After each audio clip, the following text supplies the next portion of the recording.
আমরা কাঁঠাল আমাদের জাতীয় ফল।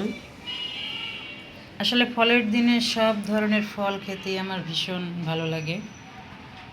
আমি ফল খেতে খুব পছন্দ করি, সেটা যে ফলই হোক। তো এবার বাড়ি গিয়ে অনেক বছর যে ফলগুলি খাওয়া হয় না, সেগুলো খেতে পেরে আমার মনটা খুবই তৃপ্ত হয়েছে। যেমন কাউ ফল আমি লাস্ট মনে হয় 25-30 বছরে খাইনি। বাড়ি গিয়ে একদম গাছ পাকা কাউ ফল খেয়েছি এবং সেগুলো ভর্তা করে ওরা সুন্দর করে ঝালমরিচ দিয়ে মেখে, তারপরে এই একদম গাছ পাকা জামরুল, আবার ওই যে ছোটো জামগুলি, আমাদের দেশের লোয়া করা বলে ওগুলো, আসলে এক ধরনের ছোট জাতের জাম, ওগুলো খেয়েছি। ওই লোয়া করা গাছগুলি ছোটোবেলায় আমরা আমাদের পুকুর পাড়ে একটা ছিল, গোসল করতে গেলে সবাই মিলে খেতাম আর পুকুরে ওই গাছটা দিয়েই লাফ দিতাম। পুকুরের দিকে একদম হেলানো ছিল গাছটা।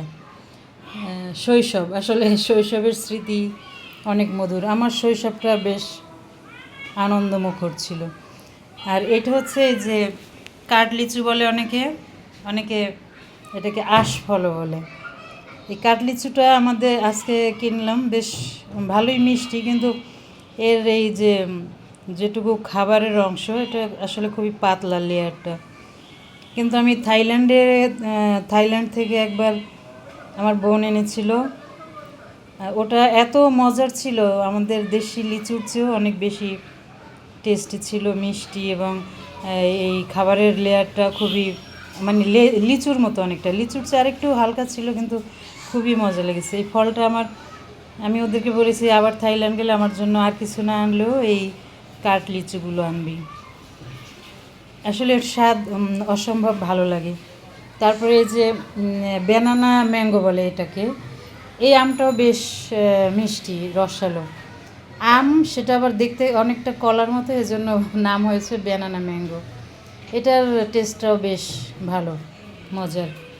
আর পেয়ারা বা অন্যান্য আম আমরা তো সবসময় খেয়ে থাকি। আসলে নতুন কিছু বা একদম যেগুলো খুব বেশি দেখা যায় না, রেয়ার, সেগুলো ট্রাই করতে খেতে ভালো লাগে। এই আশফলটা বছরে খাওয়া হয় 2-1 দিন, কিন্তু এটা আজকেরটা খুব মিষ্টি, ভালো, টেস্টটা ভালো আসলে।